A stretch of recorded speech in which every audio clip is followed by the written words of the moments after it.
Катастрофы Ту-154. В областном театре драмы прошел благотворительный губернаторский вечер. Уже ставший традицией, он, как всегда, собрал сотни гостей, жителей Брянска и области. Звуки вальса и полонеза, девушки в шикарных бальных нарядах, галантные кавалеры и таинственные маски.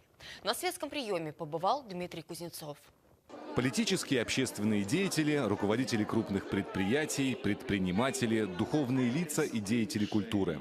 Гостями благотворительного вечера по традиции стали те, кто в уходящем году защищал и приумножал благосостояние родной Брянщины. Год заканчивается, и он заканчивается для Брянской области, для наших жителей с хорошими показателями. Вот у нас буквально 2 дня назад в Центральном федеральном округе полпред подводил итоги, и Брянская область по основным экономическим показателям мы входим в тройку по Центральному федеральному округу.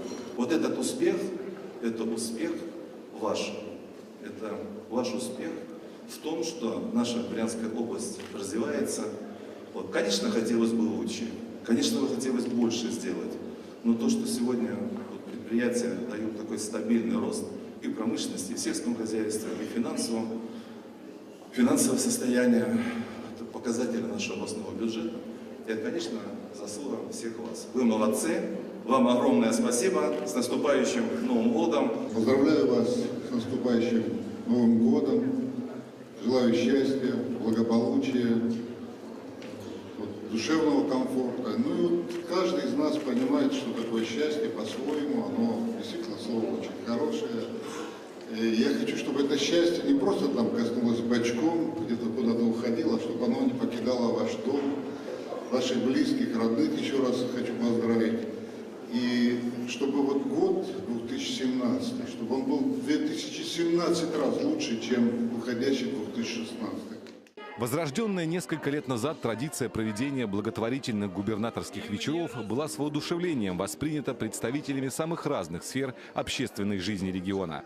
В этот день, накануне праздника Нового года, объединились все здесь, на этом замечательном, по-семейному добром вечере. Смогли посмотреть друг другу в глаза, сказать слова благодарности за этот непростой, серьезный, со свершениями значимыми год.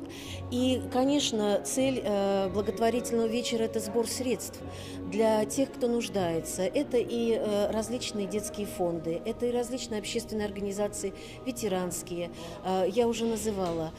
И, безусловно, помощь, традиционная помощь в восстановлении брянских святынь. Мы, работники культуры, все музыканты, которые будут сегодня на сцене, не могли обойти вниманием и памятью события, которые произошли 25 декабря в Сочи.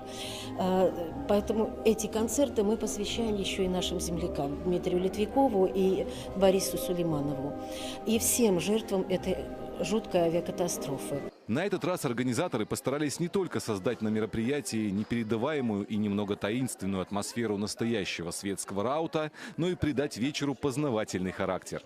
Самый главный элемент и символ и Нового года, и Рождества – это, безусловно, ель. Ель украшали во все времена, и в дореволюционной Руси, если мы обратимся к фольклору, и в советское время, и сейчас. И вот мы решили сделать такой портал во времени. На этот губернаторский бал у нас представлены 3 елки. Одна ель у нас оформлена в фольклорном варианте, одна ель у нас дореволюционная. И, безусловно, конечно, большой виток нашего времени – это советский период, советская елка с замечательными стеклянными игрушками. В зале областного драматического театра всех гостей праздника ждал подарок от артистов Брянской областной филармонии и Брянского губернаторского симфонического оркестра. Здесь прозвучали всеми любимые песни из советских и российских кинофильмов.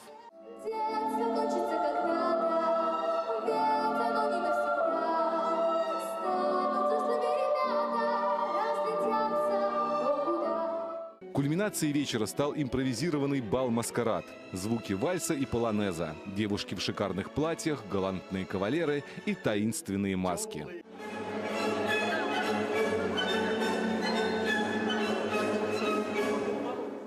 Дмитрий Кузнецов, Александр Егоров. События. Брянск. В канун праздника воспитанники